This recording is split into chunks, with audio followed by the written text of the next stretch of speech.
martes de aliados, un martes que va a estar espectacular. Vamos a aprender hoy muchísimo de un tema que es de gran relevancia para muchas empresas, sobre todo para marcas en el sector de franquicias. Entender con Roberto Vázquez, nuestro invitado, por qué es importante y para qué sirve la evaluación de bienes intangibles. Hoy nos acompaña Roberto. Antes que nada, pues yo le agradezco a Luis Ramos, a Simplemente Deli, este juguito que me hace favor de mandar los martes de aliados para tener toda la energía y recibir a nuestros invitados que nos hacen favor de regalarnos su tiempo y compartir su conocimiento con nosotros. Hoy, como mencionaba, tenemos a Roberto Vázquez. Él es licenciado en Economía y Finanzas por la Universidad Internacional, con estudios de posgrado en Ingeniería Financiera y Gestión de Riesgo. También ha sido candidato al programa CFA, que es un posgrado en finanzas de mayor reconocimiento a nivel mundial, y actualmente se desempeña con el cargo de CIO para el grupo Santoyo Lara en equipo con Reingenia. Y lo que nos trae Roberto me parece sumamente trascendente para toda nuestra comunidad, para todos nuestros clientes en desarrollo, el entender qué es, primero que nada, Roberto, qué son los activos intangibles. Claro que sí, Magda. Bueno, primero que nada, muy buenos días a todos. Muchas gracias por el espacio, por la oportunidad de compartir un ratito con ustedes. Y claro que sí, entrando ya en materia, aterrizando a la situación con los activos intangibles, pues miren, la definición del libro de texto nos dice que son todos aquellos bienes y derechos sin sustancia física que son identificables y que generan beneficios económicos para las empresas. Para resumirlo, vamos a decir que son todos aquellos bienes y derechos con que cuenta una empresa que ya existen dentro de su operación, pero que no necesariamente están plenamente identificados dentro de la administración o la actividad operativa, y que muchas veces por lo mismo no alcanzamos a discernir la importancia que tienen para la actividad empresarial. Ok, ¿y cuál sería un ejemplo de un activo intangible, Roberto? Pues mira, Sí, el realmente hay más una claro. variedad importante, Ajá. pero tenemos marcas, por ejemplo, nombres Okay. comerciales, Okay. software, patentes, licencias, Okay. listas de clientes, en fin. Digo, Okay. de entre cada sector y giro hay diferencias importantes, pero son como algunas de las categorías más representativas que nos encontramos. Oye, qué interesante, porque ponerle valor a una marca, pues va más allá de decir, tiene tan, por ejemplo, de alimentos y bebidas, ¿no? Tiene tantas sucursales y tiene tantos refris y tiene, porque eso pues se contabiliza, se le hace ahí el cálculo del desgaste y etcétera. Y bueno, eso es fácil, bueno, no fácil, pero bueno, eso está ahí y ves como en un carro, ¿no? Ves un libro azul y dices, bueno, el valor de mercado es tal. Pero cuando ya Correcto. te metes a un software de desarrollo propio, por ejemplo, o una base de datos explotable, un directorio de Así es. clientes, pues sí ya implica un mayor análisis, una mayor finura en el establecimiento de estos activos intangibles, ¿correcto? Sí, por supuesto. Y digo, en cualquier tipo de evaluación siempre comentamos que hay dos posturas que se encuentran, que a final de cuentas son las que nos determinan el valor comercial o lo que muchas veces podemos representar con el precio.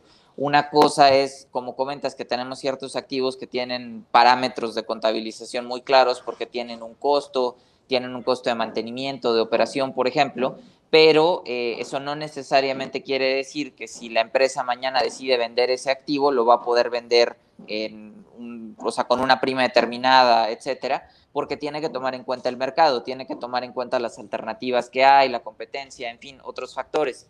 En el caso de los intangibles, eso es todavía más importante y podemos hablar de que el proceso de evaluación implica un grado de subjetividad importante, porque no solamente vamos a considerar estos elementos técnicos, les llamamos, del resultado financiero, la utilidad que me genera, el costo que me costó desarrollarlo como tal, sino que muchas veces vamos a incluir también otro tipo de elementos como puede ser el valor comercial que tienen, las condiciones del mercado del sector en el que está la empresa. En el caso de marcas, por ejemplo, una categoría a la que le llamamos prestigio y reconocimiento empresarial, donde muchas veces van a venir la experiencia de los socios, la lealtad, que es un término también subjetivo, pero de los clientes, qué tan recurrente es el consumo. En fin, hay un sinfín de factores que vuelven el proceso ciertamente más complejo de lo que es evaluar un activo fijo, por ejemplo, pero que a final de cuentas refuerzan la importancia que tienen estos elementos dentro de la actividad operativa de una empresa, ¿no?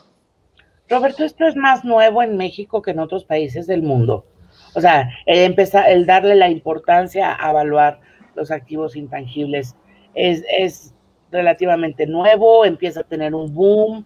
¿Cómo es un poco el fenómeno histórico de esta Claro, evaluación? pues mira, la realidad es que estamos hablando de que ya desde la segunda mitad del siglo XX a nivel mundial empiezan a cobrar importancia este tipo de activos, y yo me atrevo a decir que el boom empieza tal vez a finales de los 80, principios de los 90, y se acelera muchísimo a finales de los 90 porque empezamos con el tema del mundo digital, bueno, lo que eventualmente fue la burbuja de las .com y etcétera.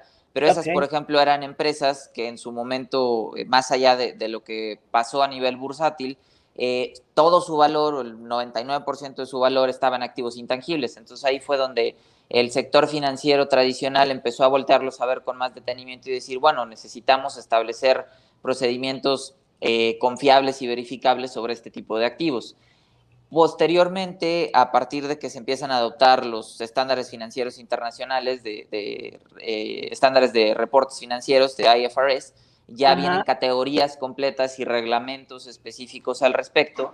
Y en el caso de México, pues México se adhiere a los estándares de IFRS en general, pero el tema es que, por ejemplo, para las empresas públicas, las que cotizan en bolsa, es un tema absolutamente normativo y todas, exacto, Obligado, claro. todos la tienen que hacer. En el caso de las empresas privadas, no todas lo hacen, entonces ahí muchas veces pues hay ciertas discrepancias y no está todavía tan, no es una costumbre empresarial Una en México cultura todavía. empresarial todavía no es Exacto, cultura. pero más allá de eso, la ley, que principalmente es la ley del ISR, lo reconoce prácticamente desde el año 2000, entonces sí, no es algo nuevo como tal, pero sí definitivamente, no solo este punto, sino, y bueno, aquí ustedes que también tienen toda la experiencia en el tema de la cultura empresarial, pues estarán de acuerdo que el empresario mexicano se ha venido formalizando y modernizando mucho en los últimos 10 años, tal vez 5 años, y yo creo que es parte de ese proceso que este tipo de proyectos empiezan a cobrar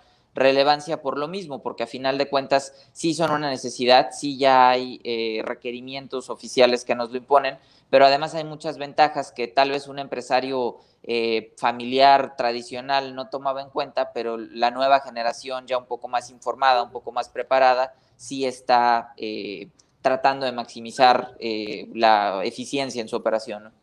Ok. Oye, Roberto, ¿y por qué se tendrían que evaluar si no vas a cotizar en bolsa, por ejemplo? O Claro, sea, pues que alguien mira, dijera, no, pues si yo no voy a cotizar en bolsa, ¿yo para qué hago este tipo de evaluación? claro, pues mira, yo lo dividiría en dos puntos principales. El primero es porque realmente tienes que, o sea, si bien la legislación fiscal en México tiene muchos preceptos de subjetividad y hay muchos elementos que tal vez un contador opina una cosa y otro otra sobre el mismo precepto, realmente la ley te marca la obligación de hacerlo, o sea, porque finalmente tienes una organización formal que tiene obligaciones fiscales, que tiene personalidad jurídica y por lo tanto estás obligado a reconocer la existencia de todos los activos que forman parte del patrimonio empresarial. Entonces, la primera parte de la respuesta es porque realmente estás obligado a hacerlo, porque en el momento en el que tienes una empresa salvando ciertos sectores y puntualizando que cada caso puede tener cierta particularidad, estás obligado a hacerlo. Muchas Okay. veces no tenemos la costumbre o la idea, pero sí es un proceso que realmente está señalado por un motivo, ¿no? Okay. Y en segunda instancia, realmente, más allá de que tengas que, deberías querer hacerlo porque te va a otorgar muchos beneficios. Y realmente ahí, pues es un tema de que cada sector, incluso cada empresa puede tener una perspectiva diferente, pero en general hay muchísimas ventajas por hacerlo. Entonces, como empresario, pues es básicamente una responsabilidad para tus socios, para tus accionistas, para tus proveedores y hasta para tus clientes el tratar de ofrecerles las mejores condiciones. Entonces, yo creo que o sea, la mayor parte de la respuesta va por ese lado. Y esto pues obviamente suma a toda la parte financiera, a toda la parte de activos fijos, a Levita. Esto suma para completar, digamos, el portafolio comercial de la empresa, el portafolio de perfil de empresa. Como para generalizarlo, yo diría que sirve para consolidar la posición financiera de la empresa. Okay. Primero que nada, a nivel libros contables, obviamente, porque tenemos, o sea, una vez que incorporamos la evaluación de los activos intangibles, vamos a tener un nivel de activos mayor, vamos a tener razones de apalancamiento, de solvencia, de liquidez, mucho más sólidas que nos ponen en una posición de negociación, por ejemplo, más competente. Hablando de algunos de los beneficios generales, por ejemplo, pues vamos a poder decir que tenemos mejores condiciones de negociación para financiamiento. Por ejemplo, si yo voy al banco y tengo una empresa que tiene una posición financiera con X cantidad de activos superiores, eso me va a dar la oportunidad de recibir una mejor tasa de interés, un mayor plazo, condiciones más atractivas, por ejemplo. Por otro lado, también, siguiendo por la línea del financiamiento, pero no solo para eso, en términos de evaluación de mi empresa completa, voy a poder encontrar condiciones mucho más favorables para mis socios y para mí mismo como el accionista principal o representante legal, porque básicamente al incrementar el valor en libros de la empresa, para cualquier operación que suceda en el futuro, digamos que yo quiero hacer una fusión con otra empresa, voy a vender una participación en mi empresa para atraer capital, voy a liquidar a uno de mis socios, o bien yo me pienso retirar y quiero que me liquiden, pues obviamente necesito encontrar el valor más justo, por utilizar un término, pero además más completo y justificable en términos financieros para poder realizar esa operación. Entonces, ese es otro punto importante.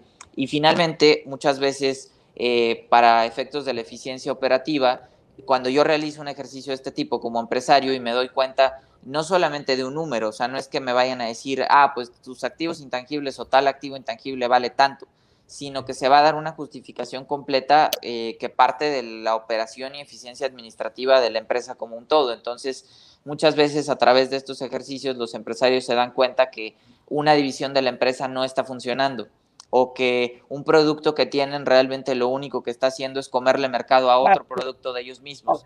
Entonces, son elementos que a final de cuentas en lo que se traduce es que haya mayores sinergias dentro de la operación de la empresa y todo funcione mejor. Por lo tanto, los márgenes mejoran, las utilidades mejoran, y ahí es donde vemos ya un impacto en indicadores como el EBITDA, por ejemplo, net income, etcétera, etcétera. O sea, realmente es un tema que se puede ver reflejado en todas las áreas de operación del negocio. Y no necesariamente, porque eventualmente alguien pensaría, bueno, eso es para quien quiere vender, ¿no? La empresa completa, o quien quiere, pues sí, vender, deshacerse, mandarla con otro grupo de inversionistas, pero en realidad, como bien lo acabas de señalar, pues es algo que nos va también a hacer un análisis de la operatividad actual y que nos va a dar referentes para mejorar e incrementar nuestros márgenes, nuestro nivel operativo en eficiencia, en productividad. Y como dices, fíjate qué interesante el darte cuenta que un producto te está canibalizando a un producto propio, claro, o un producto se pierde dentro de esta línea comercial, y tú crees que es un buen producto, pero en realidad igual solamente te está generando gasto, ¿no? Exacto. Y puedes prescindir de él y no va a pasar nada en tu empresa. Exacto. O sea, como en un menú de un restaurante que de repente ves de 5 páginas y dices, sí, pero ¿y aquí cuál es el 80-20? ¿A dónde debo dirigir o redirigir mis esfuerzos, no? Claro, no, y realmente, muchas veces un producto en el tema de alimentos, por ejemplo, nos pasó hace poco con una empresa de un tamaño considerable que se dedica a la comercialización de helados. y justamente ellos, una de sus como virtudes principales o que ellos estimaban como una virtud es que manejan sabores muy exóticos, de repente de frutas poco comunes, de recetas que salen de lo tradicional. Y muy orgullosos de ello nos plantearon el portafolio de sabores. Resulta que al hacer el análisis financiero y a través de ciertas pruebas, porque eso fue un proyecto de consultoría a mediano plazo, nos dimos cuenta que las personas que iban a comprar un helado iban a comprar un helado. Y si tú les quitabas el sabor exótico, no se iban, simplemente te pedían uno de los tradicionales y resulta que todos los costos adicionales que incorporaba el tener en El sabor existencia ese tipo de exótico, sí, productos claro. se comían cerca del 20% de las utilidades finales de la empresa. Entonces, era un tema, digo, ese es un ejemplo concreto, pero nos da, pues, nos damos Pues, cuenta de lo que pues sí, puede porque pasar. te parametriza a veces el costo, bueno, el costo-beneficio de la creatividad, ¿no? Tú quieres echar a volar y ser innovador y ser muy diferenciado y tal vez no necesitas recurrir a tantos sabores, a tantos productos, a tantas menú, a tantos platillos en una carta, a Claro, tanta variedad no sé, de aguas, de sabores, lo que sea, etcétera. sí, sí. Y puedes seguir siendo un muy buen negocio, muy rentable, que la gente te reconozca, te valore, te recompre, Uh-huh, pero uh-huh. que puede ser incluso invisible el que hayas desaparecido tal platillo de la carta, ¿no?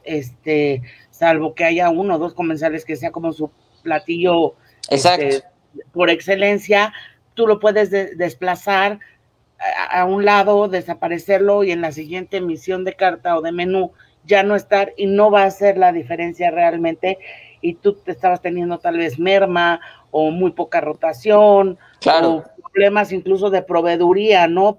Sí, sí, sí, Por llevar esto a una creatividad máxima, pues la proveeduría de cierto insumo se volvía compleja o se exacto. volvía, ¿no? Y muchas veces es algo que parece poco relevante o muy sencillo, pero los impactos, como bien comentas, se extienden a toda la operación. Incluso hay una palabra con la que nosotros trabajamos mucho que es optimización. Y muchas veces el empresario te puede decir es que no, porque yo me gusta reinvertir, me gusta tener mi negocio en las mejores condiciones, pero tal vez el hecho de decir vas a dejar de gastar en esto que te implicaba ese producto o esa línea de negocio, porque a veces son líneas de negocio completas que no está siendo redituable, vas a poderlo utilizar de este lado, porque lo vas a poder, no sé, vas a modernizar tu mobiliario, tal vez invertir más en campañas de publicidad, de distintos tipos, ¿no? Ahora, por ejemplo, el tema digital está resultando muy importante y son temas que a final de cuentas todas las empresas, no importa cuál y no importa el tamaño, tienen un presupuesto limitado. Entonces, cada peso, dólar, euro o la divisa en la que se opere, que se invierta de mejor manera, suma y suma bastante. Entonces, es otro de los elementos que podemos identificar con este tipo de proyectos. Y bueno, más allá de los beneficios directos e inmediatos para los empresarios, que pueden ser de carácter fiscal, por ejemplo, ya mencionamos lo financiero, en fin, hay una gama importante de oportunidades que se pueden aprovechar. ¿Fiscal en qué sentido, Roberto? Pues mira, podemos hablar de dos principales. De entrada, y aclaro que en ningún momento se trata de realizar un proyecto en términos que se salgan de la No, absoluta no, no, legalidad, ¿no? claro, no, por Pero supuesto. sí es importante que muchas veces, por ejemplo, retomando un poco el tema de las marcas y los nombres comerciales, muchas Ok, veces el tema del el gasto o el esfuerzo que le implica a la empresa o a los propios socios consolidar una marca, un posicionamiento de mercado o un nombre comercial es muy, vaya, no se contabiliza directamente dentro de los libros porque a veces no representó solamente una erogación de efectivo, sino muchas veces pues la experiencia, la preparación, etcétera, etcétera. Entonces, ok, una vez que se incorporan los activos intangibles, y aquí puntualizo que el proceso exacto depende de la naturaleza del activo intangible del que estemos hablando, pero tienen híjole, dos características. La primera es que esa contabilización inicial de manera técnica se realiza a través de una aportación de capital en especie, porque no es que se meta dinero, sino que se acredita la existencia de los activos que ya están ahí a través de una aportación de los socios. Entonces ahí tenemos, o sea, una vez que los tenemos dentro de los libros, hay dos figuras que son muy importantes.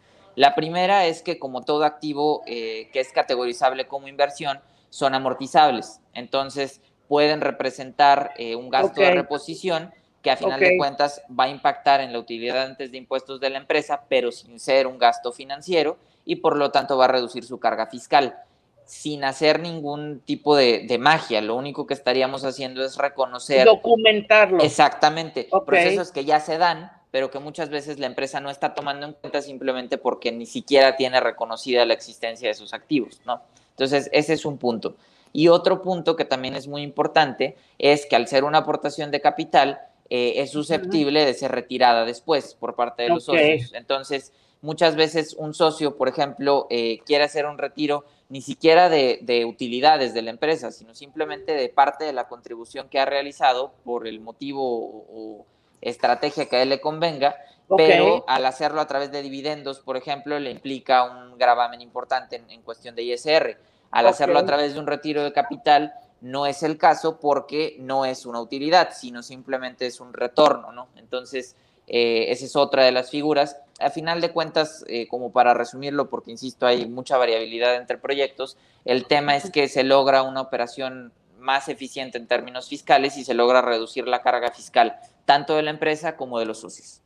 Ay, qué interesante. Fíjate que ese impacto o ese nivel de afectación de un proceso de esta naturaleza no lo tenía yo tan claro. Me quedaba claro, por ejemplo, pues para una fusión, ¿no? Para recibir tal vez nuevo capital, para hacer algún,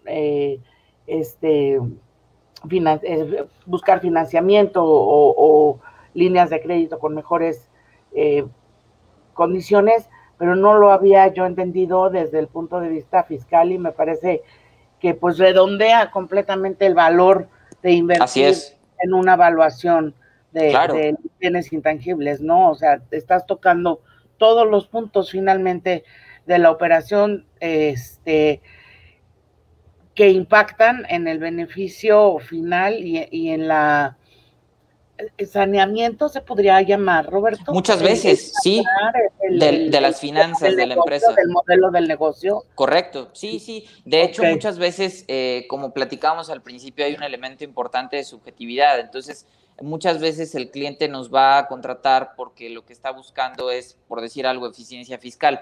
Pero una vez que empezamos, resulta que el mayor valor del proyecto estuvo en la parte operativa, porque pudo identificar estas sinergias o estas áreas de oportunidad.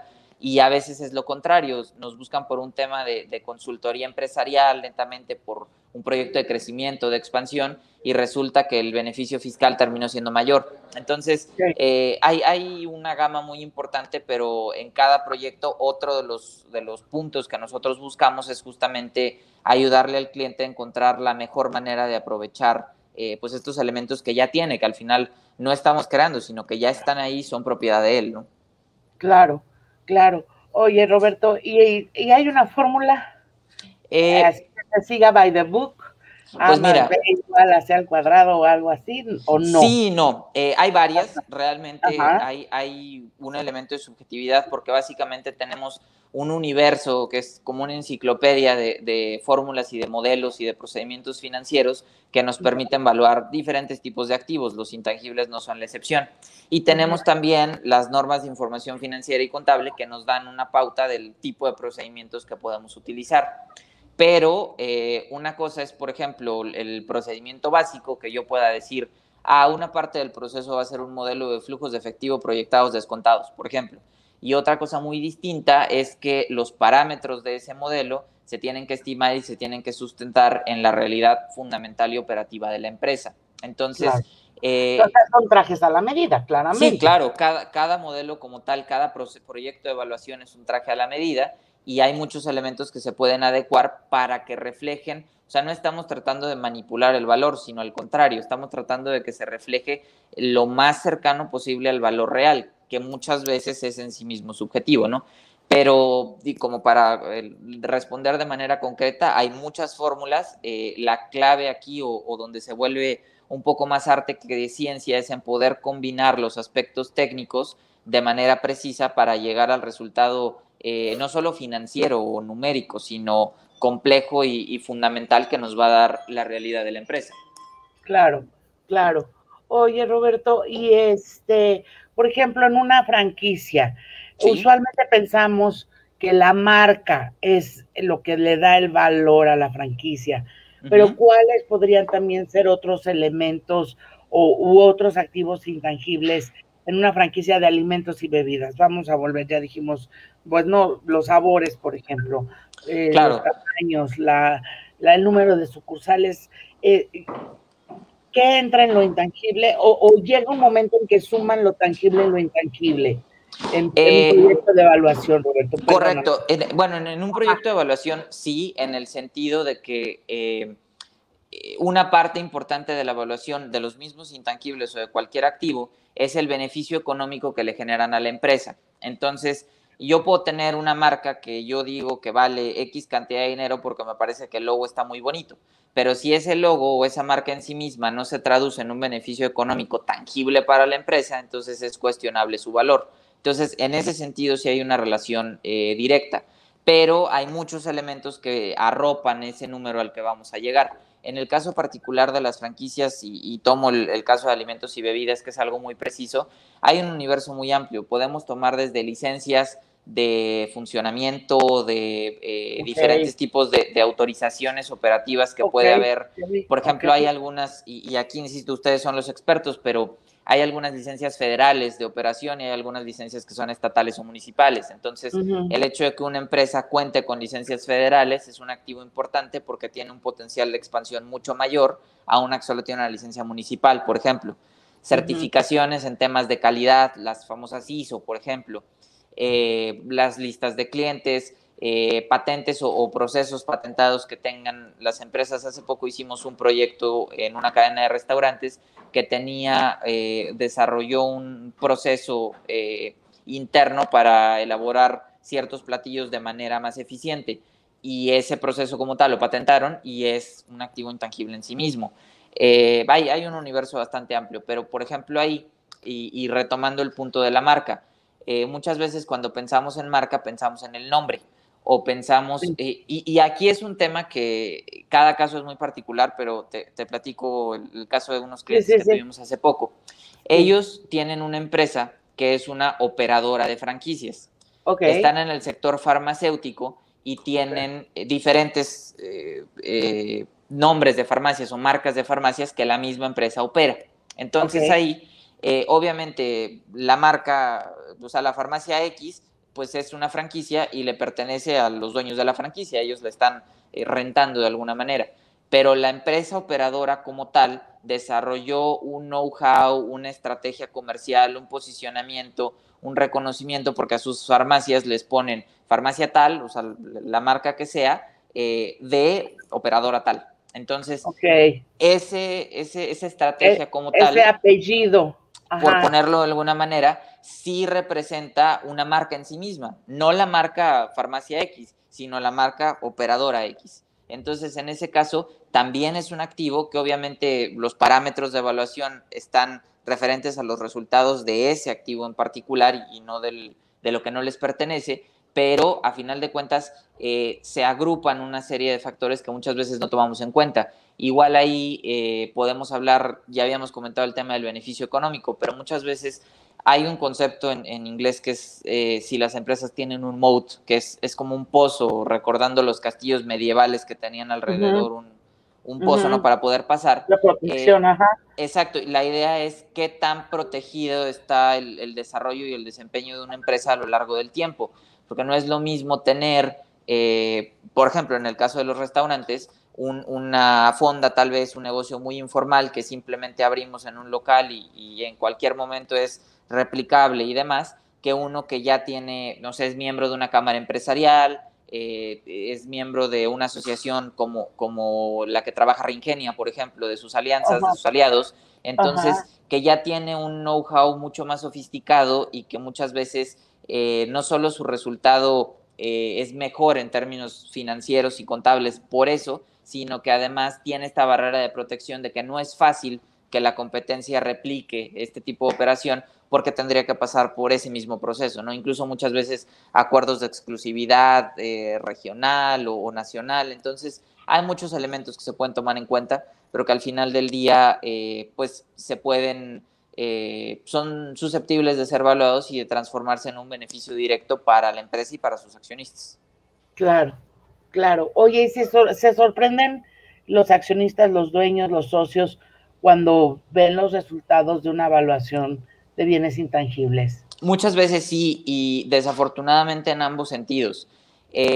Muchas veces que es la mayoría de los casos cuando nosotros tenemos un cliente directo que dice, sí, me interesa el proyecto, quiero saber cuánto vale, y generalmente es al alza eso, y yo nunca me imaginé que podía haber tanto valor en activos que yo ni siquiera tenía, o sea, sí sabía que existían muchas veces, pero no tenía ni idea Esa de que se calidad. podían convertir en algo de este tipo, o simplemente más allá del activo, que si yo hacía algo tan sencillo como redistribuir mi presupuesto de publicidad, iba a tener un impacto tan grande, ¿no? Entonces, de ese lado sí, y desafortunadamente también existe el caso de que muchas veces se realizan ejercicios de evaluación por diferentes empresas o personas que pues lo que buscan realmente es únicamente el tema del negocio y no tanto la relación o el beneficio del cliente final, y que puede llegar a una empresa que no facturaba, incluso estaba en pérdidas o simplemente no tenía un sustento fundamental o contable para una evaluación, y sin embargo le dicen, ¿sabes qué? Pues tu empresa vale X una cantidad de millones de pesos ridículamente alta, el empresario lo toma como cierto, opera sobre esa base y luego puede tener hasta problemas con las autoridades fiscales, ¿no? Entonces, también muchas veces nos llegan situaciones así donde un empresario nos dice, oye, pues es que yo hice esto y al hacer la evaluación resulta que le dijeron 100 y eran 20 y entonces la sorpresa es en el sentido contrario, pero sí, es un tema que muchas veces no tenemos ni idea como empresarios de cuál es el valor real de nuestros activos, ¿no? No solo intangibles, pero en general hasta de nuestra misma empresa.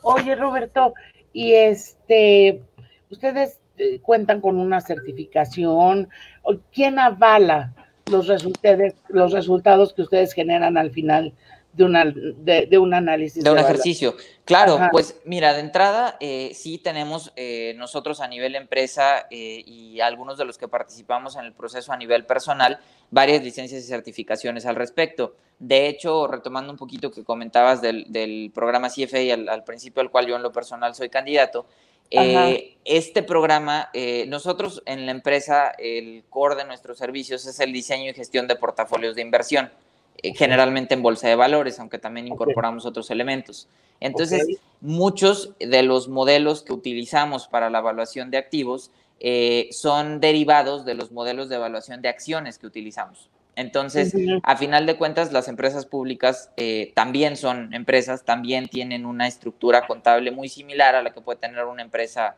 privada en México o en cualquier país, y ese nivel de sofisticación que nos permite la infraestructura que tenemos nos da la capacidad de realizar evaluaciones más precisas.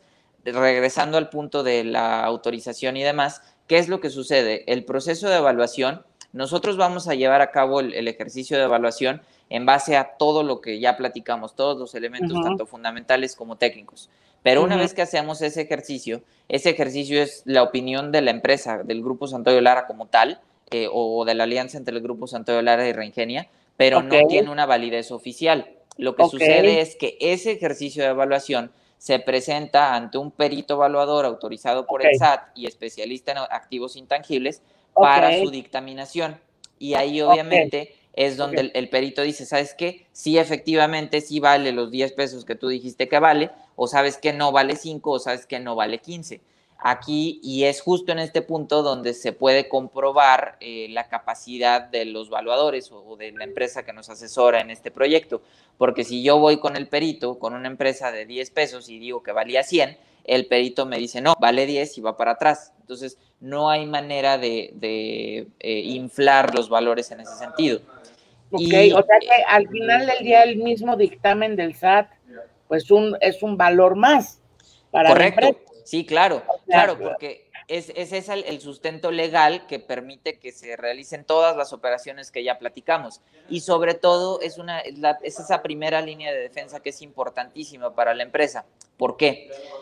Una vez que el perito evaluador emite su dictamen, ese documento tiene toda la validez técnica y legal para la empresa. Entonces, si mañana hubiera algún problema, que nunca lo hemos tenido precisamente por la estructura de la que platicábamos hace un momento, la empresa lo único que va a decir es, yo dije que mis activos valían tanto porque este perito, que es la autoridad competente, me lo dijo. ¿No te parece SAT o no te parece quien sea que esté cuestionándolo? Ve y pregúntale al perito, no a mí. Ok, Entonces, ok. ese punto es fundamental y es algo de lo que distingue mucho el servicio que nosotros prestamos de una evaluación arbitraria, que yo podría decir, yo, Roberto, o Juan Pérez, o quien sea, vale tanto porque a mí me dieron ganas y se acabó, ¿no? Claro, claro. No, y eso pues también presenta tal vez al extranjero ante un grupo de inversionistas, pues esta imparcialidad final, ¿no? Claro. Porque tú me dices, en el proceso hay muchos temas que tal vez puedan ser de carácter subjetivo, pero el hecho que ustedes integren esta evaluación y no sean ustedes mismos el juez y la Exacto. parte que la dictamina, pues sí presenta una transparencia para hacer un joint venture, para entrar en equities, o sea, para jugar más con la empresa, pero ya no con lo que dijo Roberto, que sí, pues es buenazo, pero pues él No, es claro, buenazo, ¿no? O sea, ya hay una institución federal una autoridad que lo respalda, que es una exactamente. autoridad que lo está respaldando y que a ti como empresario pues sí te permite presentarte en mesas de inversión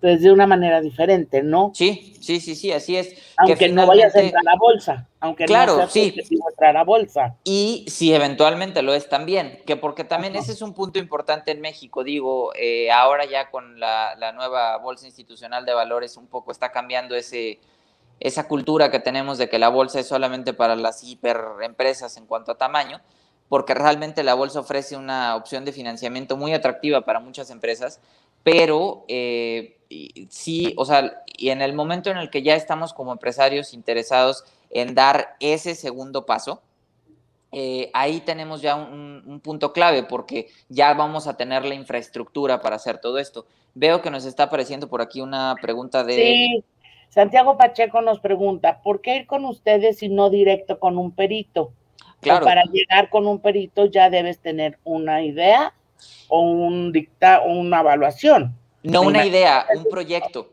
O Ok, sea, el perito lo que hace es que certifica la validez del proyecto, pero del proyecto ya hecho. O sea, normalmente, digo, hasta donde nosotros conocemos, porque conocemos a la mayoría de las empresas que están en este sector, tú no puedes llegar con el perito evaluador que está autorizado por el SAT y decirle, hazme el proyecto. ok, Sería, por tratarlo de hacer el paralelismo para que nos entiendan todos, como llegar con el notario, con un notario, y ok. decirle, hazme tú el trabajo y fírmalo también. O sea, no sé, vamos a hablar de una asamblea de socios. Tu notario toma las decisiones de la asamblea, tú di que se hace, que no, toma las decisiones administrativas porque tú lo vas a protocolizar.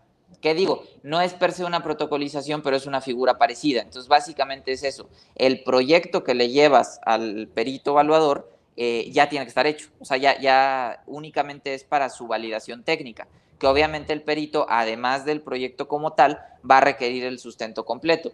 Uh-huh. Y por eso, porque el perito además es esta figura de fedatario público y tiene el reconocimiento por las autoridades, principalmente fiscales, pero también en la parte administrativa, para dictaminar la validez de un proyecto, normalmente a eso se dedica, a dictaminar la validez del proyecto. Además, aquí ya influye mucho el tema del expertise técnico, porque normalmente el perito evaluador va a enfocarse en la parte legal, entonces no necesariamente en la financiera, pero principalmente es por eso, porque son dos figuras distintas.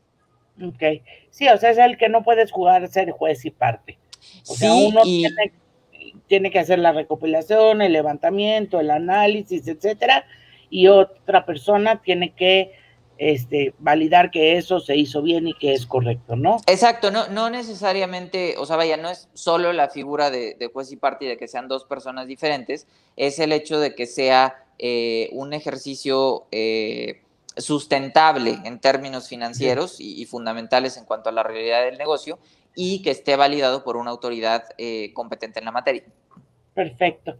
Tenemos por aquí saludos de Alberto Orozco, saludos desde Canaco, Chautempan, Tlaxcala. Chautempan, Tlaxcala, saludos por Ajá. allá. Muchos saludos, muchas gracias estar con nosotros. Muchas gracias. Miguel Ávila. Empresario que entiende de evaluación de intangibles es un empresario que puede sacarle más beneficios a los años transcurridos de su empresa. Claro. Sí, el tema, uno de los elementos que se consideran en los proyectos de evaluación es justamente la trayectoria empresarial. Y muchas veces en México tenemos el síndrome del empresario que se siente, una vez que alcanza cierto nivel de éxito, se siente absolutamente realizado, aunque quizá el potencial de la empresa o del proyecto es mucho mayor. Entonces, muchas veces también puede ayudarle al empresario a ver este golpe de realidad donde dice, oye, igual y sí, ya tengo este nivel, pero estoy en posibilidades de tener 5 veces más clientes, 5 veces más ventas, 5 veces más ingresos o más, ¿no? O sea, a final de cuentas, algo que creo que hace falta a nivel cultura empresarial en México es que no hay un límite como tal. Y no se trata solamente de la subsistencia, o sea, una empresa no solamente existe para darle de comer como tal a sus socios, sino que puede ser un proyecto incluso de contribución y beneficio social, creación de empleos, etcétera, etcétera, mucho más grande. Y es un tema que a veces no tomamos tanto en cuenta cuando desarrollamos un proyecto. Okay, y es como, pues, capitalizar la trayectoria histórica también de tu negocio, ¿no? Sí, O sea, sí, sí, sí. plasmarla, documentarla y que no se quede en, bueno, yo llegué a ser la paletería más grande del país. Bueno, sí, eso Y está muy luego, padre, pero y claro, luego, ¿qué más, no? sí, sí, sí, Incluso para términos, pues, no sé, de legado, de distribución de acciones, de herencias, exacto. de lo que es como los patrimonios de los socios y hacia dónde se van a distribuir a su falta, pues creo que te da una visión mucho, mucho, muy completa y también más clara de decir, bueno, yo pienso que esto vale 100 pero vale 300. No Claro. sabes qué, no van los 100, van, van, van 50 y 50 y 50 y puedes también hacer una planeación de inversión, una planeación de muchas cosas, hasta de crecimiento orgánico también, ¿no? Claro, no, e incluso a nivel, digo, independientemente de los beneficios y todo lo que ya platicamos, un punto importantísimo es que todo empresario debería conocer el valor de su empresa. Y si bien ya comentaba el valor completo, incluidos los activos intangibles, y aunque ya dijimos que muchas veces, pues más allá del modelo, tenemos que tomar en cuenta el tema del mercado y etcétera, que es verdad, en México sobre todo sucede mucho que hay instituciones de todo tipo de financiamiento, hasta los mismos fondos de capital privado, algunos, que llegan con los empresarios, perdón, y les dicen, ¿sabes qué? Te compro tu empresa en, no sé, y digo, voy a mencionar algunas cantidades, pero Sí. por decir algo, 20 millones de pesos. Y el empresario nunca ha visto 20 millones de pesos juntos y dice, sí, ya, o sea, en este momento, ¿dónde firmo? Y después resulta que al hacer los ejercicios o conforme pasa el tiempo, la empresa no valía 20, valía 100 y ya la vendió por desconocimiento y por falta Sí, de ok, expertise en este sentido, ¿no? Y hay claro. casos así a nivel mundial también, no recuerdo los detalles igual para que los que nos están escuchando puedan en algún momento buscar el caso, pero el fundador original de la marca de lencería de Victoria's Secret, en su Ajá. momento pasó por un proceso parecido, vendió la empresa mucho más barata, se convirtió después en la empresa que es, y creo, aquí sí no tengo la certeza absoluta, pero me parece que hasta se suicidó. Entonces es un tema que es duro, pero a final de cuentas nos muestra la realidad que en el mundo de los negocios no hay, Sí, no. Tiene no que ser, podemos asegurarnos más que de nosotros mismos, ¿no? tiene que ser blanco y negro y sumar y restar como debe ser para que Sí, sí, sí, sea, sí. como dices tú, justo, pero también capitalizable en el mediano y en el largo plazo para el crecimiento, para la expansión, para la internacionalización, pues para muchas cosas que tal vez tú llegas al extranjero y sea un mandatorio, ¿no? Claro, Presentar una evaluación de esta naturaleza, incluso sí, para sí, entrar en algún territorio, ¿no? exacto. Sí, En y muchas veces, como lo comentábamos, de hecho lo es. O sea, muchas veces las empresas no lo hacen, pero eso no quiere decir que no lo sea. Entonces, y también entre más mayor penetración hay del tema de la contabilidad electrónica, de los nuevos comprobantes fiscales, etcétera, etcétera, va a llegar un punto en el que la verificación de este tipo de realidades también va a ser mucho más sencilla para las autoridades fiscales, y entonces sí, ya la decisión simplemente no va a ser me conviene o no me conviene hacerlo, o lo hago o no lo hago, sino lo haces o te sanciono. Y ya para ese momento quizás se perdieron muchos de los beneficios de hacerlo en tiempo. En tiempo. Tenemos otro comentario por ahí, vamos a leerlo en pantalla. Claro. Que nos dice Miguel Ávila, las mejores empresas en el mundo tienen entre 70 y 80% del valor de su empresa en a través de activos intangibles. ¿A poco tanto porcentaje, Roberto? Sí, de hecho, digo, este es un fenómeno que se ve mucho a nivel mundial, y aunque el término mejores empresas, pues quizá es subjetivo, porque lo que para mí puede ser la mejor empresa para otra persona igual y no, pero las empresas de mayor capitalización, o sea, las más grandes, que eso sí es un término absoluto en cuestión de ventas, ingresos, dinero, etcétera, tienen un valor altísimo en activos intangibles. De hecho, es un fenómeno que vemos en todo. Por ejemplo, digo, las más grandes de este momento, que son Amazon, Apple, Google, etcétera, etcétera, es muy claro porque uno de los activos intangibles por excelencia es el software, y son empresas que operan en ese sector. Entonces, eso es muy claro. Pero además, y digo, estoy simplificando mucho los términos, pero vamos a decir que estamos tratando de evaluar los servicios de correo electrónico de diferentes empresas.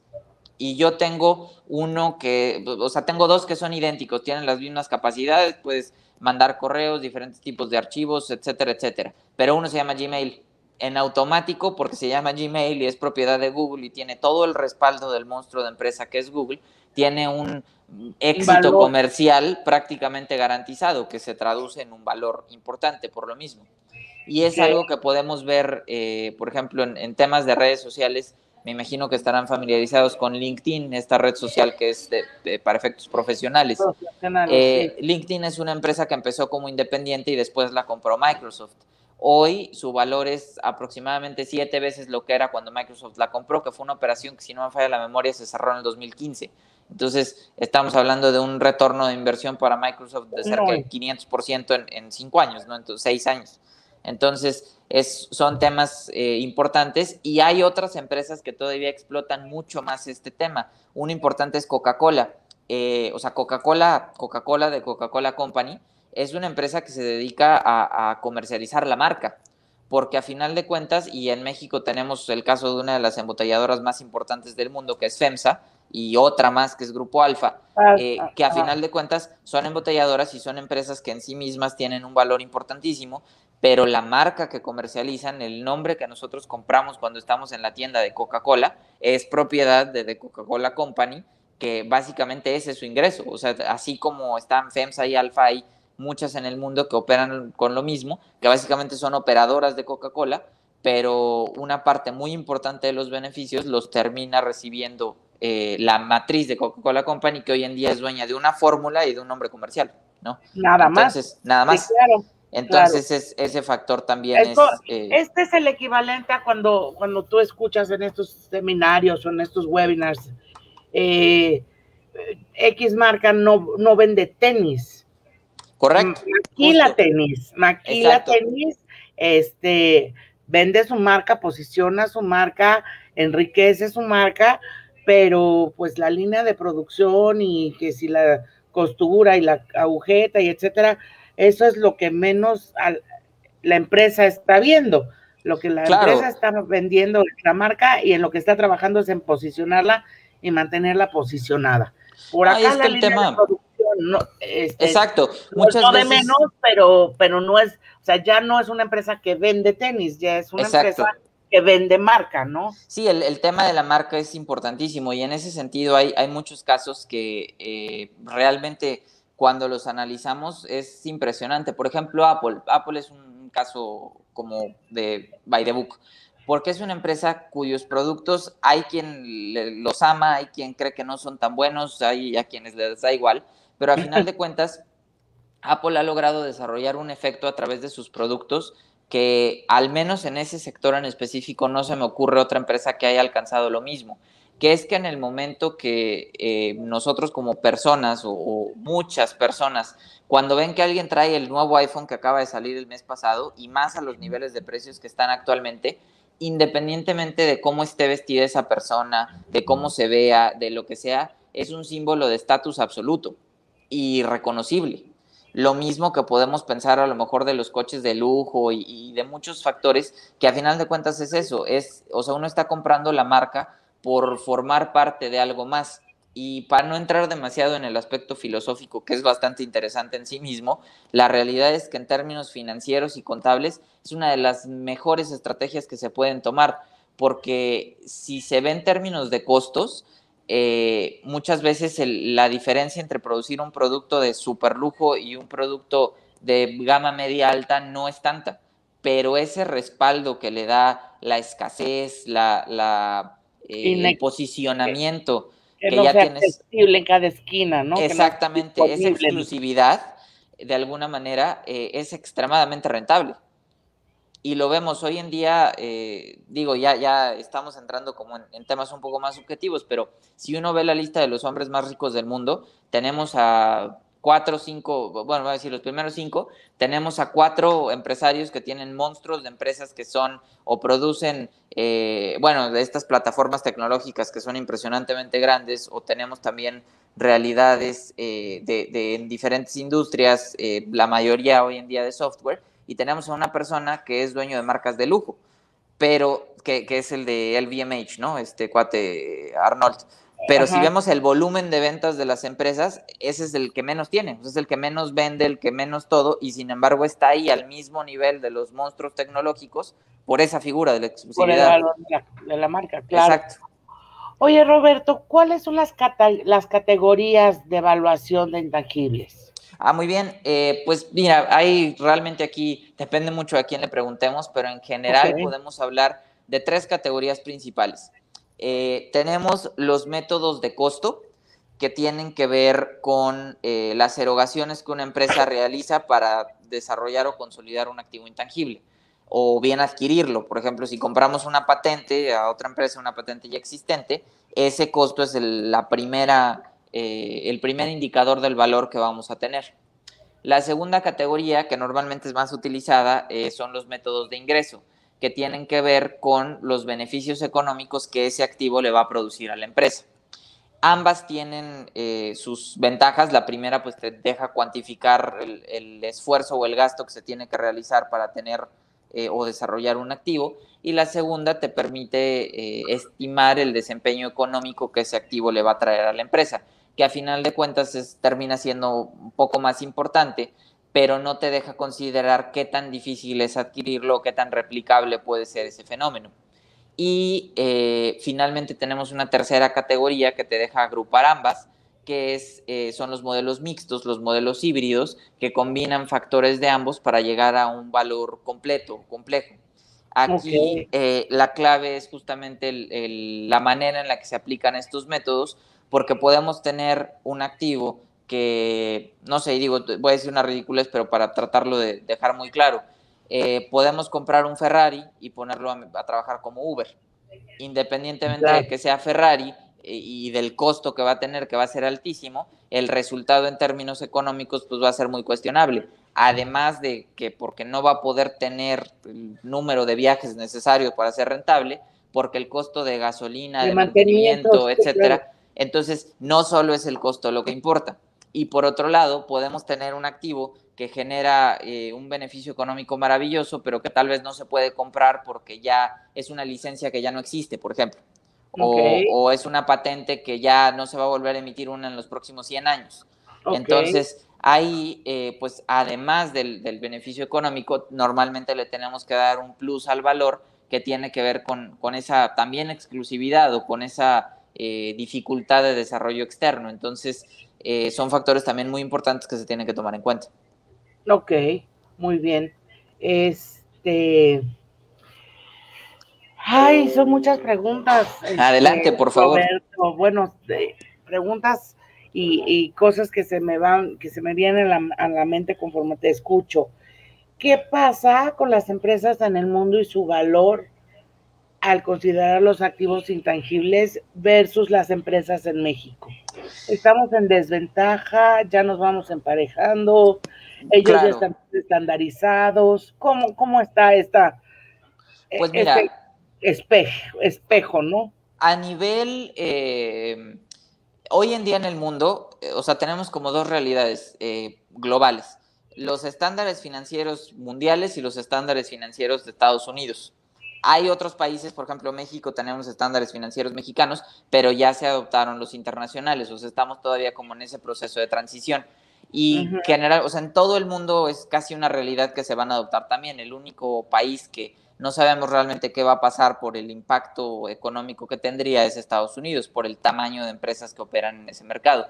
Pero a final de cuentas el punto es, en ambos estándares los activos intangibles ya están reconocidos, ya están operando, y la diferencia principal tiene que ver con la cultura empresarial. Igual, el nivel de formalidad de los negocios en países más desarrollados contra México, por ejemplo, es mucho mayor. Entonces, justo por ese nivel de formalidad, normalmente en lo que se traduce es en que la mayor parte de las empresas ya tienen realizados este tipo de ejercicios y ya tienen incorporados sus activos intangibles de manera correcta, incluso por cuestión normativa. En México todavía no tenemos una penetración tan profunda en ese sentido. Pero sobre todo, en esta pregunta yo creo que vale mucho la pena destacar lo que platicábamos de las principales empresas del mundo, porque justo es eso. Hoy en día la cultura empresarial nos está enseñando que ya depende mucho más de ese posicionamiento, de esa marca, de esa trayectoria empresarial, el resultado financiero, que solamente de la inversión en términos monetarios. Es decir, yo puedo ser multimillonario y quizá con eso pueda poner un buen restaurante, puedo contratar a un buen chef, puedo buscar una buena ubicación, pero la sinergia de todos esos factores para construir un proyecto que realmente sea del agrado del mercado no es tan sencilla y incorpora muchos otros factores. Entonces, ahí es donde podemos entrar un poco, es más, regresando al tema de las franquicias, a ese valor que tiene un proyecto consolidado, que a nivel mundial está pues mucho más popularizado de lo que podemos encontrar en México, ¿no? Perfecto. Oye, Roberto, pues aquí podríamos estar que mediodía hablando Claro. de valores, de activos intangibles y de evaluación y todo esto, pero mira, por aquí nos está diciendo Miguel, ¿cuáles son los pasos que siguen para la Perfecto. evaluación de intangibles? Muy bien, pues bueno, primero aprovecho un poco el comentario para puntualizar a todos los que nos están escuchando, que cualquier información respecto a este tema a través del sistema de alianzas nos pueden buscar para poder estudiar los casos de manera particular. En este punto específico sobre los pasos que se siguen en cuanto a la evaluación, tenemos 7 pasos en total, no quiero detallarlos todos para no alargar demasiado el punto, pero básicamente van a ser 3.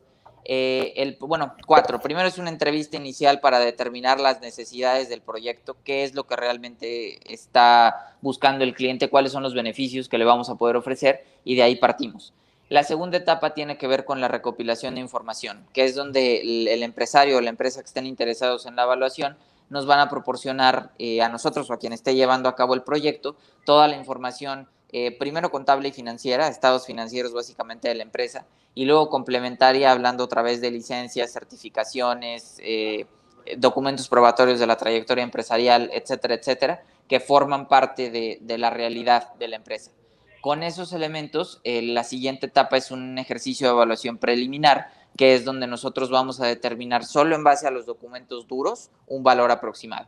Después viene una etapa de entrevistas donde vamos a ajustar ese valor en función de la realidad operativa de la empresa, por lo que nosotros veamos y por información que obtenemos directamente de los socios. Incluso hacemos algunas visitas, dependiendo de la naturaleza obviamente de la empresa, pero incorporamos todos esos valores. Y una vez que ya tenemos un ejercicio de evaluación terminado, se presenta ante la autoridad competente, como lo comentamos, y se emite el dictamen de evaluación. Finalmente, ya que tenemos el dictamen emitido, ese se protocoliza ante notario público para todos los efectos que ya hemos platicado. Y todo ese proceso nosotros estamos al frente del proyecto, nos encargamos desde los ejercicios preliminares hasta la entrega del dictamen protocolizado e incorporado ante notario público. Padrísimo, padrísimo. Bueno, pues creo que se nos acaba el tiempo, claro. Roberto. Yo quiero agradecerte de verdad este tiempo que nos regalas, este conocimiento que nos acercas, que bueno, no sé, probablemente hoy estemos haciendo despertar o tratando de despertar un poco algunos de nuestros, de nuestras marcas, de nuestros aliados, de nuestra comunidad, que tal vez no tendrían muy presente este tema como algo que es importante, que es prioritario, tal vez empezar sobre todo porque pues te empieza a darle esos valores que no tienes hoy y que después del año que vivimos en el 2020, sí, claro, que debemos apurar algunos procesos y debemos abrir las antenas y ver cómo mantenernos vigentes, mantenernos competitivos y poder, digo, después de lo que vivimos, que dice Lu Villegas, nuestro amigo de la marca Calufe, quien tenía en un foro una pandemia mundial que iba a alargarse por un año prácticamente en lockdown, ¿no? Claro, claro. Pero ¿qué pasa si tú ya tenías preparado todo tu diagnóstico y podías acceder a un capital extranjero, podías acceder a una línea de crédito, no sacrificar tanto porque nos agarró en curva, pero tú ya tenías un proceso como el de la evaluación de los bienes intangibles dictaminado, bueno, pues te daba también una ventaja competitiva y te daba un leverage para acceder a algunos beneficios que en el momento que esto nos pasó, pues nos pasó y no nos dimos ni cuenta qué nos estaba pasando, ¿no? Sí, entonces, definitivamente. Pues agradecerte de verdad, nos dice Santiago Pacheco, muy interesante, muchas gracias, Santiago. No, a ustedes. Gracias a quienes estuvieron con nosotros. Esta plática queda grabada en nuestro canal de Facebook, en nuestro canal de YouTube. Yo nuevamente quiero agradecerle a Simplemente Deli, a Luis Ramos, mejor franquicia de alimentos y bebidas, el apoyo que nos da para tener este espacio. A ti, Roberto, por supuesto, por compartirnos este conocimiento, por hacérnoslo notar, por hacernos voltear hacia otro lado, ahora que ya vemos que se empiezan a abrir los caminos, que se empieza a tener menos miedo, que empezamos a aprender a convivir también con esta realidad de salud, que nos va a llevar pues un tiempo darle completamente la vuelta. Claro. Cualquier cosa, cualquier duda, cualquier pregunta, perdón, alguna intención de acercarse con Roberto, con Reingenia, con la empresa, con mucho gusto a través de clubnetva@alcazar.com.mx. Nosotros estamos en constante comunicación con nuestros aliados. Reingenia es un aliado nuestro de mucha confianza. Roberto, pues ya vimos, es un experto en este tema de la evaluación. Y no sé, Roberto, si quieres agregar algo antes de empezar esta charla. Únicamente muchísimas gracias a ti, Magda, por el tiempo, por esta plática que tuvimos la oportunidad de compartir, a Alcázar y a Reingenia por toda la infraestructura que nos han propiciado, por el espacio más que otra cosa, y muchas gracias a todos los que nos escucharon. Ha sido un placer y ojalá podamos seguir compartiendo en el futuro. Claro que sí, Roberto. Muchas gracias nuevamente. A ustedes. Recuerden, los espero el próximo martes de aliados, en punto de las 10 de la mañana, con un nuevo invitado, todo siempre en beneficio de la comunidad, de nuestro mundo de las franquicias, seguir creciendo, seguir unidos, seguir aprendiendo. Ese es el objetivo de este espacio. Los espero el próximo martes a las 10 de la mañana aquí en Facebook Live de Alcázar y compañía. Roberto, un placer. Un placer, hasta luego. Gracias.